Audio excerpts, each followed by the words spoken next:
Not holding back. Russia intensifies its bombing of cities in Ukraine as Joe Biden vows to make Putin pay.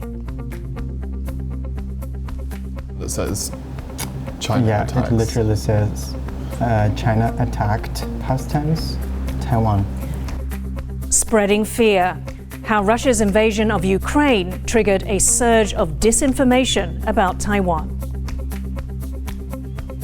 A show of support and a message of reassurance. A top-level US delegation meets with President Tsai Ing-wen. Plus, abandoned and unwanted.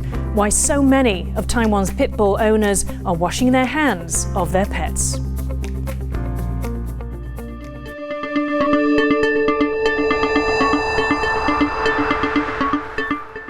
A warm welcome to TaiwanPlus News. I'm Yin Khvat. US President Joe Biden has vowed to make his Russian counterpart pay a price for invading Ukraine. In his first State of the Union address, Biden said Vladimir Putin had reinvigorated the Western alliance. But in Ukraine, the bloodshed continues, with Russian forces escalating their attacks on crowded urban areas. Louise Watt reports. The city building in Kharkiv, Ukraine's second largest city, after a Russian military strike. A voice can be heard over the video. Ukraine's president called the attack on Kharkiv's Independence Square frank, undisguised terror, and said there were dozens of casualties. Russia also attacked a TV tower in the capital, Kyiv, intensifying its bombardment of urban areas in what could signal a change in tactics as its advancement stalls. The crisis in Ukraine was a major part of President Biden's State of the Union address in Washington on Tuesday. He said Russian President Putin had sought to shake the foundations of the free world. But he badly miscalculated. He thought he could roll into Ukraine and the world would roll over. Instead, he met with a wall of strength he never anticipated or imagined. He met the Ukrainian people. President Biden said the US would join allies in closing its country's airspace to Russian planes. But he didn't announce that the US would establish a no-fly zone over Ukraine or put boots on the ground, something that Ukraine's president has urged the US and NATO to do. Говорили багато разів з президентом Байденом. Я вдячний йому за ці і можливості, і допомогу. Вони також мене не чули. Я їм говорив, що Україна буде боротися, ви побачите, міцніше за всіх. Але одні ми на самоті з Росією ми просто не зможемо. Russia reiterated it was only carrying out strikes on military targets and not civilians. Speaking remotely to a UN human rights meeting in Geneva, Russia's Foreign Minister Sergei Lavrov justified its invasion by accusing Ukraine of an aggressive assimilation policy for those in the country with Russian backgrounds. Людям, которые считают себя русскими, хотели бы сохранить свою идентичность, свой язык, свою культуру, прямо дает понять, что на Украине они чужие. Diplomats walked out of that address to show their opposition. There was also a walkout earlier on the same day when Lavrov said Russia was trying to prevent Ukraine getting nuclear weapons. A sharp contrast to the standing ovation Ukraine's President Zelensky got when he addressed the European Union and again pleaded with the body to let his country in. Це найголовніша наша мотивація. Але ми боремося і за те, щоб бути рівноправними членами Європи. Я вважаю, що сьогодні ми всім показуємо, що ми такі є. Their fight continues. Despite continuing Russian attacks, Kharkiv, the capital Kyiv, and other major locations throughout the country, although in pieces, remain in Ukrainian hands. Karma Xu and Louise Watt for TaiwanPlus. 47 Taiwanese have been evacuated from Ukraine, but 9 nationals remain stranded in the country, according to Taiwan's foreign ministry. Taiwan's representative office in Moscow has conducted 2 successful evacuations for Taiwanese nationals in Ukraine. 10 of the evacuated citizens boarded a plane from Poland to Taiwan on Tuesday with a layover in Turkey, but they weren't allowed on the Taiwan-bound flight as they were unable to provide a negative COVID test, which Taiwan requires for entry. Taiwan's Foreign Minister Joseph Wu says the situation has now been resolved. 这个是土耳其航空公司，他误解了我们那个免 PCR 的这个证明。那我们已经安排好他们最快的时间能够回到国内来。 Taiwan's politicians are also doing their part to help people in Ukraine. President Tsai Ing-wen says she will donate 1 month's salary to support relief operations in the country. That would mean a donation of more than $17,000. Vice President William Lai and Premier Su Tseng-chang have also committed to do the same. For Ukrainians in Taiwan with families still in the country, the past week has been deeply concerning. But imagine being caught between a real war in Ukraine and a fake war in Taiwan. That was the recent reality for one Korean Ukrainian in Taipei, initially worried about his family back in Ukraine. James Chater has the story. For Korean Ukrainian Alexander Shin in Taipei, being 8,000 kilometers away from his family in southern Ukraine was difficult enough when Russia's invasion began. If I have to recall the first day, it's the most horrible day of my life, for sure. But on the war's second day, and after several calls to family ensuring their safety, he was suddenly surprised to receive a message asking if he was okay.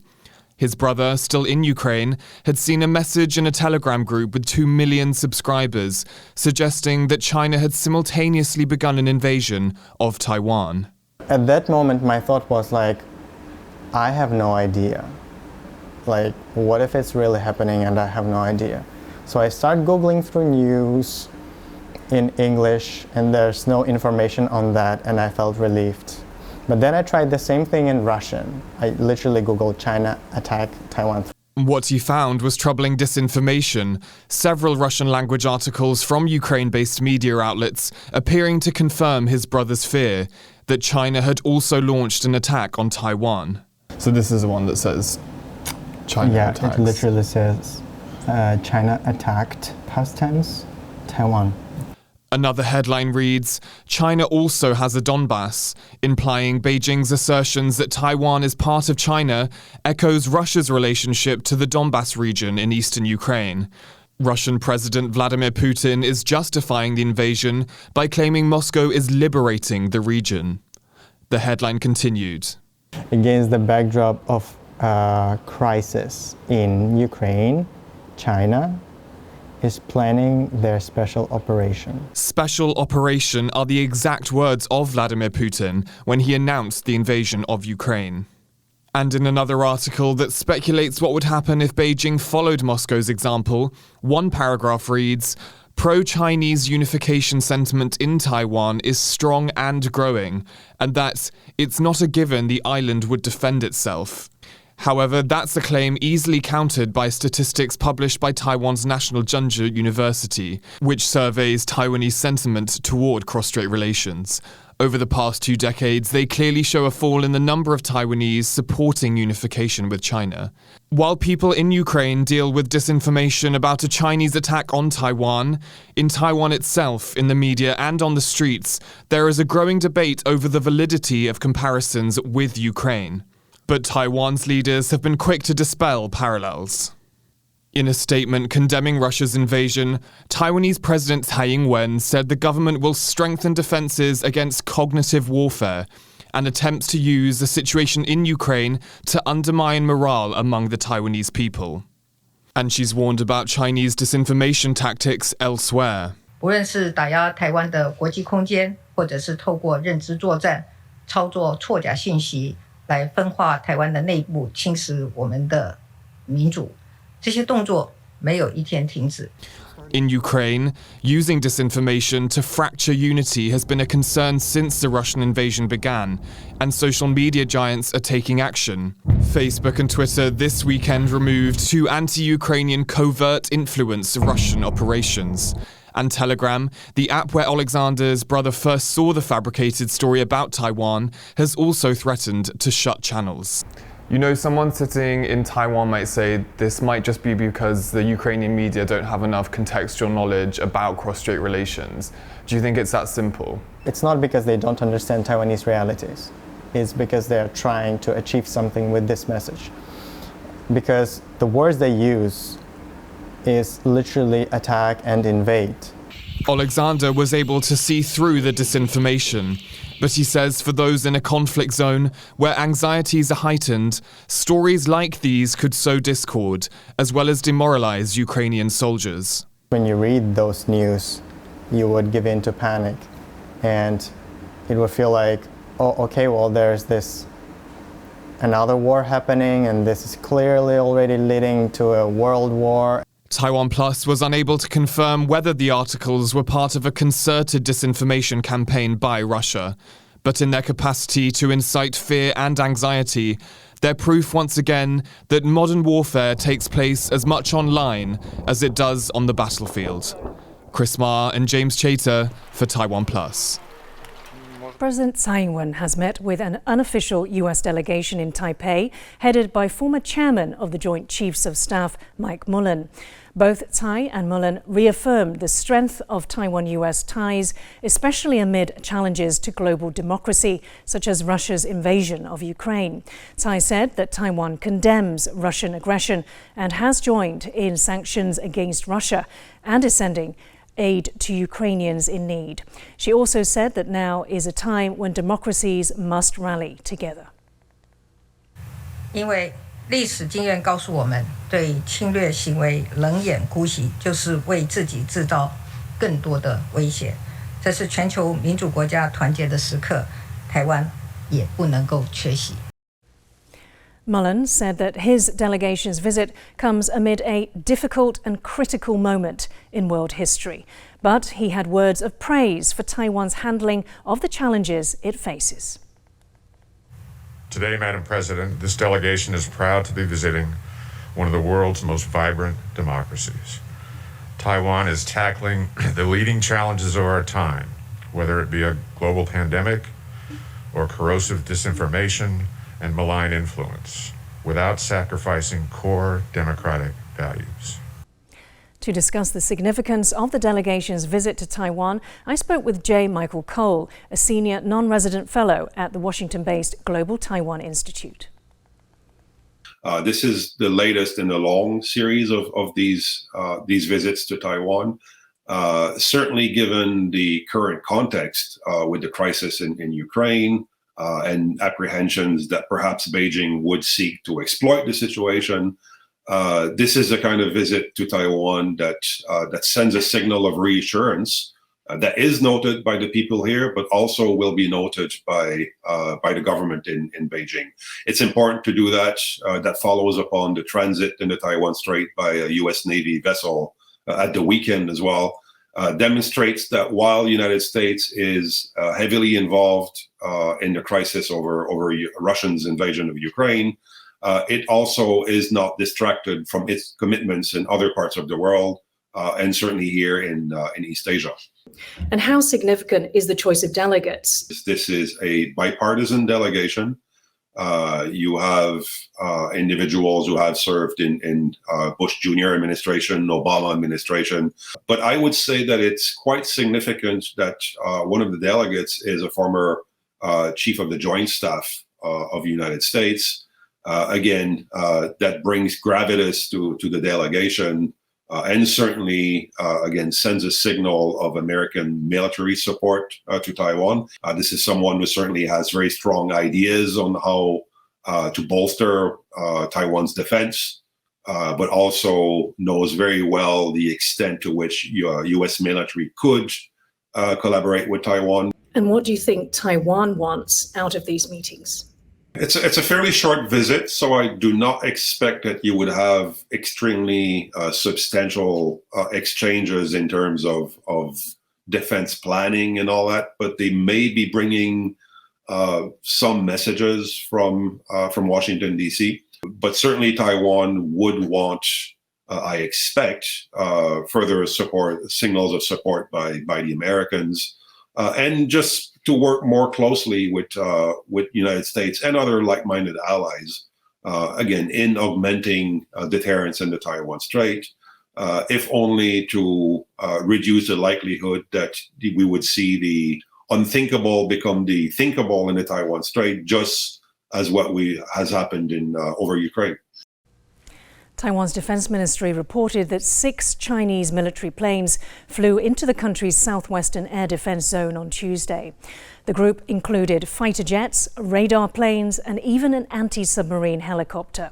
This year has already seen more than 200 Chinese military incursions into the zone as tensions across the Taiwan Strait remain high. Taiwan's air defense zone is self-declared for tracking and identifying the movements of incoming aircraft. It is not the same as the country's territorial airspace. Coming up, dissent in Hong Kong over how the city's leaders are handling the spread of COVID. Details after the break.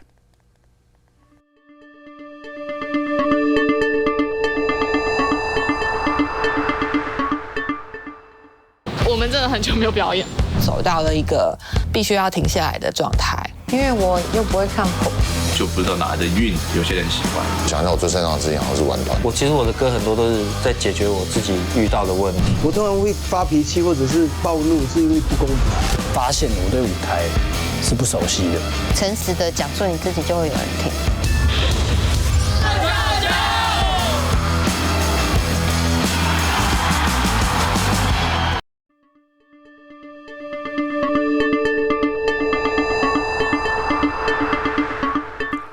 Welcome back. You're watching TaiwanPlus News. A reminder of our top story. US President Joe Biden has vowed to make his Russian counterpart pay a price for invading Ukraine. In his first State of the Union address, President Biden said Vladimir Putin had reinvigorated the Western alliance. But in Ukraine, the bloodshed continues, with Russian forces escalating their attacks on crowded urban areas. A number of major Western companies are suspending doing business with Russia. Apple has halted sales of its products, including iPhones. Hollywood studios have pulled the plug on film releases in Russia, and Nike has stopped online purchases and made its app unavailable in the country. Among automakers, Ford is halting its cooperation with a Russian manufacturing partner, while Volkswagen, Volvo and GM are stopping exports.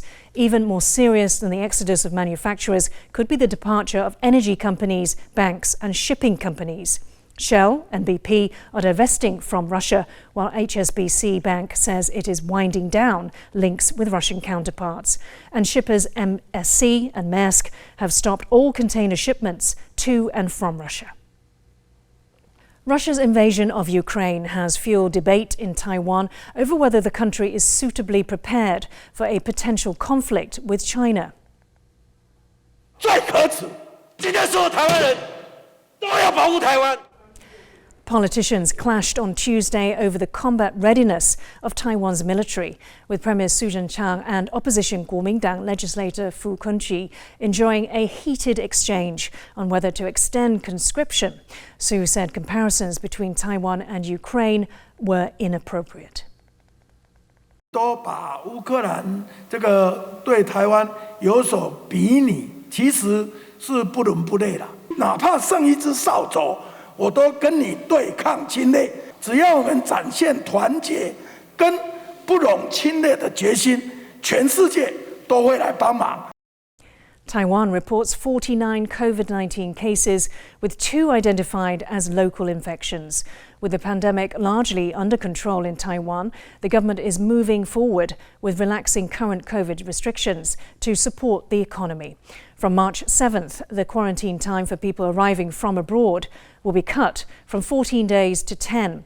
The country's borders are set to be reopened to business travellers in the coming week. Meanwhile, flight crew working short-haul flights will no longer be required to spend 7 days at home following each flight. Under the self-health monitoring protocol, they will be allowed to take public transportation and visit public venues during that week. It's a very different picture in Hong Kong, which is battling what's seen as its latest and deadliest wave. On Tuesday, 117 new deaths were reported. The city's fatality rate is now the highest in the developed world, and daily new infections are in the tens of thousands. There has been a run on supermarkets with panic buying, with many concerned about how the government will impose a citywide lockdown. As Ryan Ho-Kilpatrick reports, local experts are questioning the government's strategy on dealing with the pandemic. Empty supermarket shelves and long queues as rumours of a looming lockdown hang over Hong Kong. A report this week by the government-friendly Singtao Daily newspaper says a citywide lockdown is due to take place during compulsory testing of every resident later this month.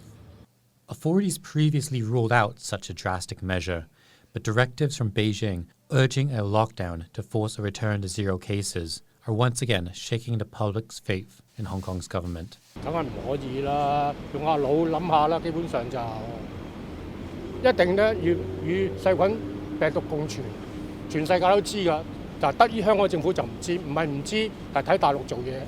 Hospitals are overwhelmed and morgues have reached capacity. One virologist at a Hong Kong university tells us that the current crisis reflects the authorities' failure to accept that an outbreak was inevitable and to prepare accordingly. Fearing government reprisals, he asked that we conceal his identity.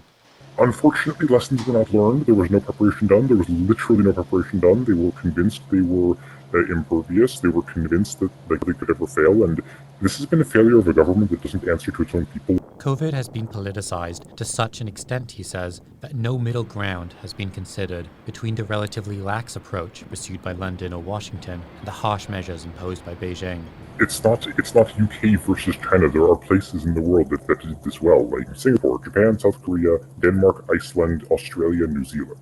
All these countries are like zero COVID countries that transitioned, and all of them are in a sense success stories because they pulled off the concept of protecting everybody until they got to the point where vaccines and medical care caught up.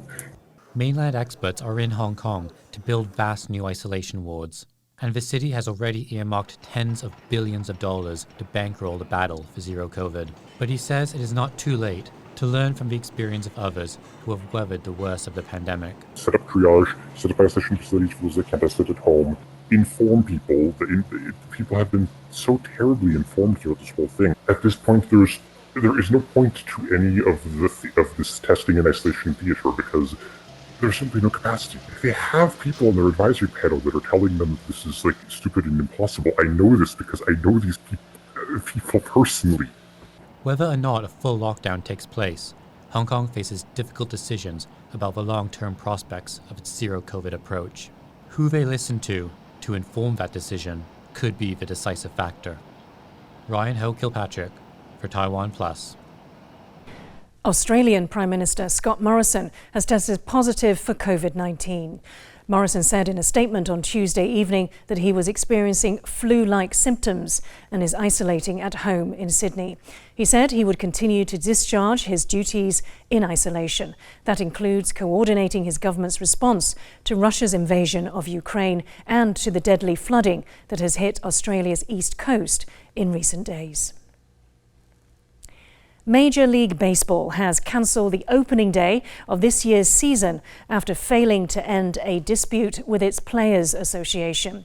After 9 straight days of talks in Florida, players rejected the league's final offer before a Tuesday deadline. League Commissioner Rob Manfred said the first 2 series of this year's regular season, due to start on March 31st, are now officially cancelled. The games will not be rescheduled and players will not be paid for the games missed. This is the first time since 1995 that games will be lost due to a labour dispute. The main issues in the ongoing lockout are service time towards free agency, playoff expansion, luxury tax and a salary floor. Animal protection workers in Taiwan say more and more pit bulls are being abandoned by their owners.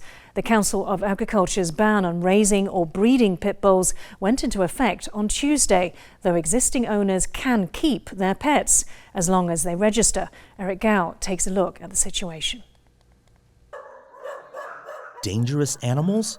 Already labeled as an aggressive breed last August, it is now illegal in Taiwan to have a pit bull. The ban follows a spate of attacks by the breed, including the death of a 3-year-old boy in southern Pingdong County last December. Current owners can keep their animals, but the dogs have to be chipped and registered, and the owners must register as well. With the ban, many owners have abandoned their pit bulls or given them up to animal shelters. 还是会发现有一些就是没有做宠灯的比特犬送来到收容所，那我们也可以归类说这样是一个弃养的行为。 Shelters are working hard to find these pit bulls new families, and some have already been rehomed. 都跟认养人讲得很清楚，你应该遵守的规定就是你要戴嘴套，你要系牵绳，然后不得放养。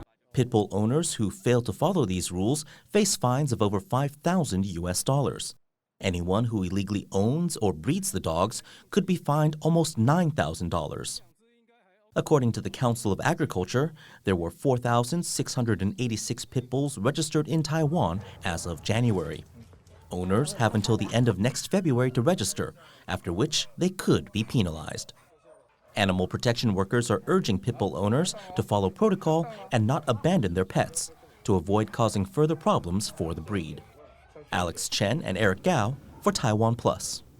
Thanks for watching Taiwan Plus News. I'm Yin Khvat. We'll leave you with footage of stray cats playing around with a mini railway in a Japanese restaurant. For more stories from Taiwan and around the world, please download the Taiwan Plus app. Stay safe and see you next time.